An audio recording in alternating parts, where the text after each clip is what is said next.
1, 2, 3, 4, 5, 6, 7, 8, 9, 10, 11, 101. 101, 102, 103, 104, 105, 106. Okay, that's too much to count. There are 142 stars in the grille of the new CLA. All of them are illuminated, and that's not the headline figure. It is range 792 kilometers, and that's more than its big brother, the EQS.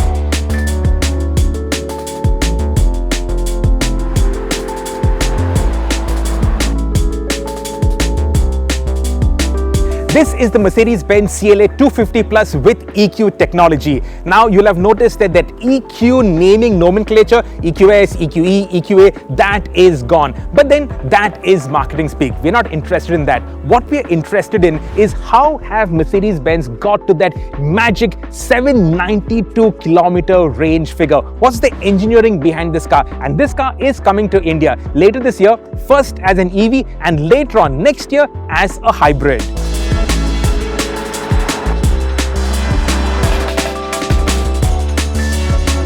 The other important figure is efficiency, 12.2 kilowatt hour per 100 kilometers, or as we put it, 8 kilometers per kilowatt hour. Now, why is that important? That transformative efficiency goal gives you the range. So currently you get between 5 to 6.5 kilometers per kilowatt hour. Now 6.5 to 8, if you consider a 50 kilowatt hour battery pack, that gives you an increase of 80 kilometers of range, and that's why it's so important. And that transformative efficiency goal is what Mercedes' engineers have managed to put into the CLA 250. How have they got that range though? Now, Aerodynamics contributes 42% to overall efficiency of an electric car. As you can see from the shape of the CLA, this has got the teardrop shape, which is the most aerodynamically efficient shape. The CD, coefficient of drag, is 0.21, which compares very well with the EQS, which is the world's most aerodynamically efficient sedan, which has a CD of 0.20.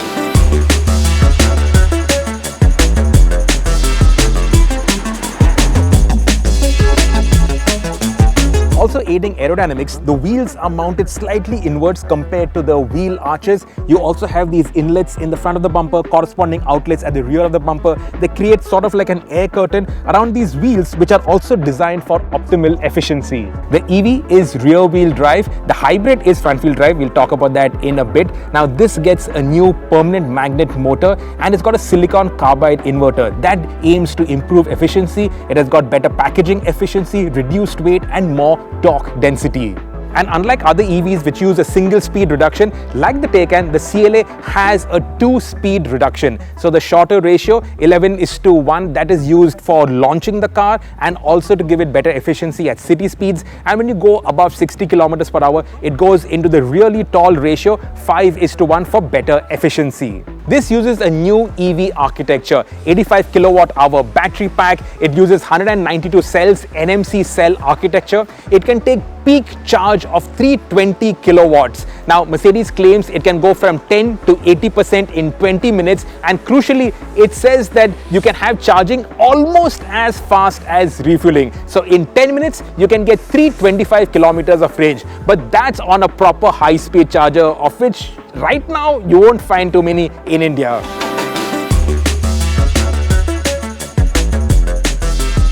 I should also give you a few quick words on the styling. Now, recently Gordon Wagner, Mercedes-Benz's head of design, was quoted as saying that the EQS design was a little too futuristic, too ahead of its time. And that's why they moved away from that shock and awe design with the EQS, with the EQE, and moved to something that is a little bit more traditional, what we know Mercedes-Benz's silhouette to be.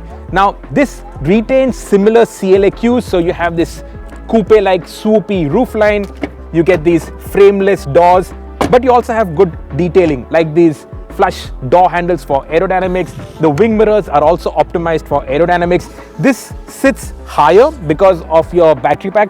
That's masked by this gloss black element. And over at the rear, you have more of these 3-pointed star motifs.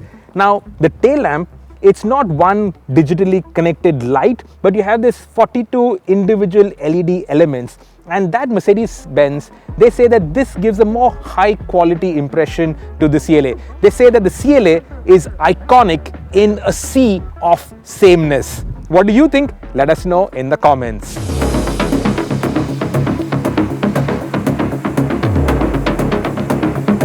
the cabin is decidedly more sporty. The seats, they really are fabulous with excellent side bolstering. This is the AMG line, which has a sporty flat-bottomed AMG steering wheel. The big talking point is obviously Mercedes' new Hyperscreen. Now it uses 3 individual elements, 10.25 inches for the driver, 14.6 inches for the infotainment, and there is the option of another 14-inch screen for the passenger, or you can get this illuminated panel where the stars are illuminated. It also gets native Google Maps inbuilt into this. Obviously you have CarPlay, Android Auto, and also the operation, it's also very slick, much better than before, and you have Mercedes' new virtual assistant with Google Gemini, ChatGPT integrated into this, so you can converse with the car. So you still don't have physical controls for the air conditioning, but these icons, they remain fixed over here, except when you open the door and that time the aircon switches off. The quality also excellent.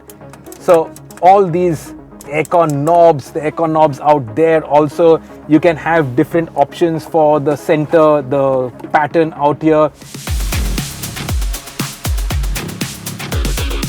Compared to the outgoing CLA, this is longer, wider, taller, so it does have slightly more space than from what I remember with the A-Class limousine. This driver seat is adjusted to my driving position. I've got 1 inch of free knee room. My toes can tuck in under the front seat. Now because of the battery pack, the floor is higher, so as you can see, my knees are slightly in this knees up position, and I don't have much under thigh support. Being an EV, you also don't have a transmission tunnel, you got this flat floor. In terms of headroom, now this is a coupe design, so it does have slightly compromised headroom. You get some 2 inches of free space, so my head is not touching the roof. Now you will notice this is a glass roof. All versions of the CLA get a glass roof. Unfortunately, you don't have a cover on this because that would obviously eat into space, and as of now, you can't make this completely opaque. That's going to be offered as an option from next year onwards, but as of now, this is going to have this tint, but in the Indian summer, this is going to roast your head. The boot space, 405 liters, that's 55 liters down on the outgoing car, but for the first time on a Mercedes EV, you also get a frunk that has 101 liters of storage space.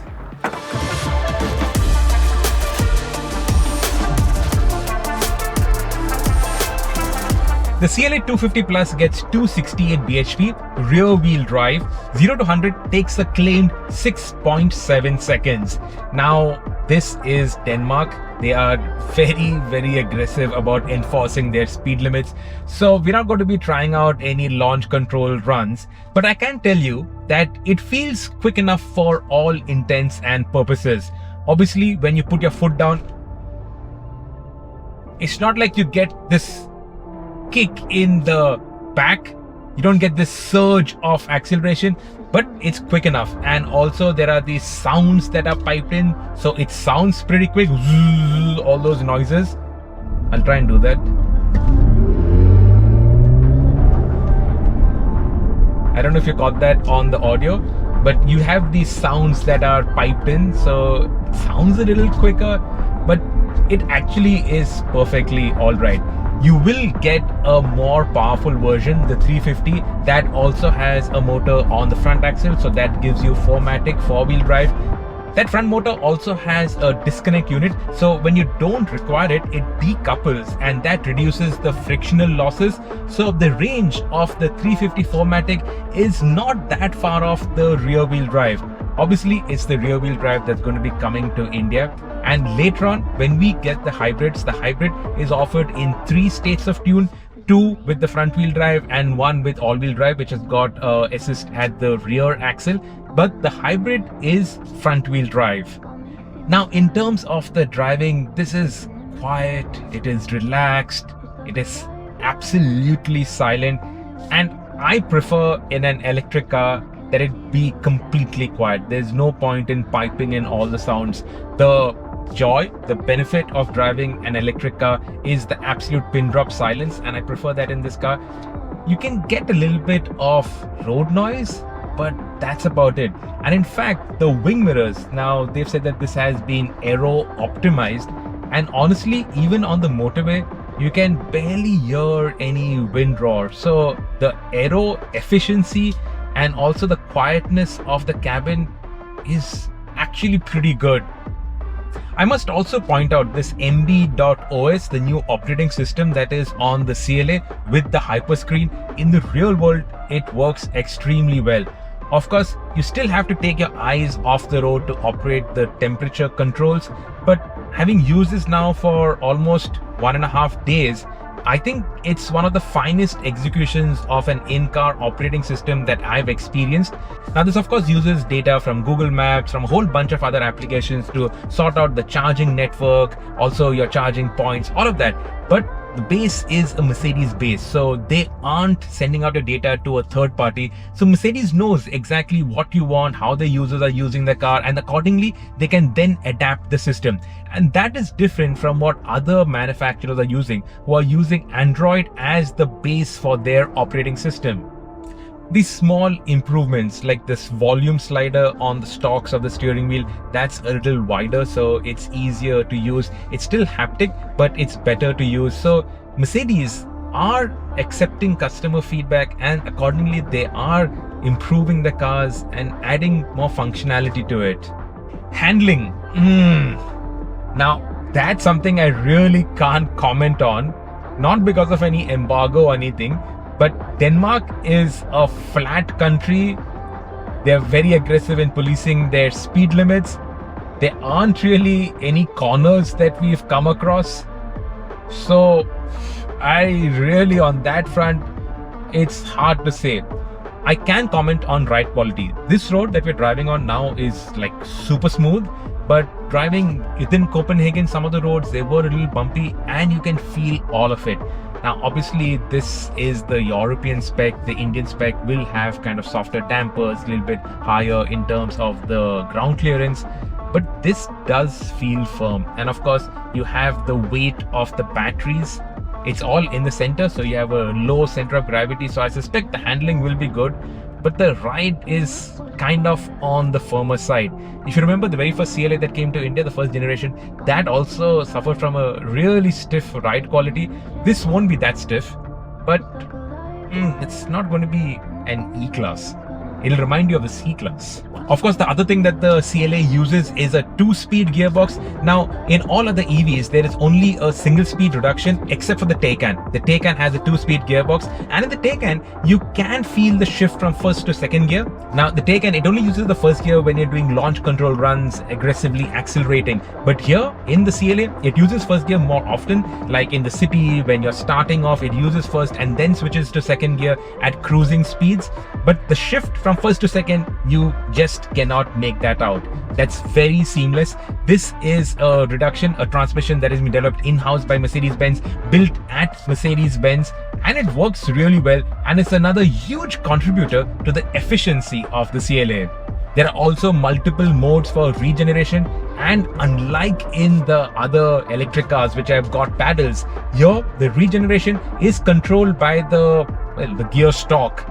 So you pull it towards you, long press it, now you get strong recuperation. Now braking, Mercedes says that nearly 200 kilowatts of energy is recovered by recuperation. So that recuperation, brake energy, regeneration, that's a big part of the efficiency program of the CLA.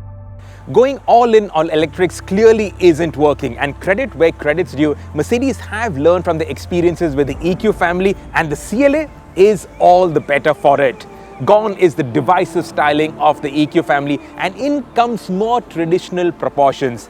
That nose, it's still going to evoke a lot of controversy, a lot of comments on social media, but I think overall the styling does work. But more important is the tech inside it. That MB.OS, that really is amongst the best that I've experienced on any car. And the range, 792 kilometers. That's enough to kill all range anxiety. That's enough to move people who have been sitting on the fence, waiting to see if they should adopt an electric car. But if you're still not convinced by electrics, under the hood, you will still get a hybrid engine. Now, the CLA is coming to India later this year. It's going to launch as an EV priced around 60 lakh rupees, and that will start off as a CBU.